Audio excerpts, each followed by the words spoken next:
তাই হবে না তো তাই হবে। আমি তো যুক্তিবদ্ধ কাল দণ্ডকে পাঠিয়ে দিচ্ছি। তাই দাও ভাই, তাই দাও। কাল দণ্ড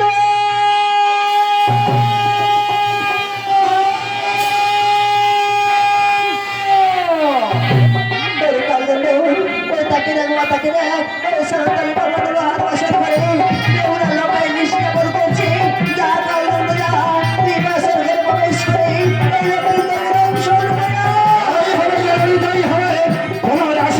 মাথায় নিয়ে চলে আমার যে সাঁতারি পর্বতে কিন্তু জননী গো আমি তোমার পথ দিয়ে প্রবেশ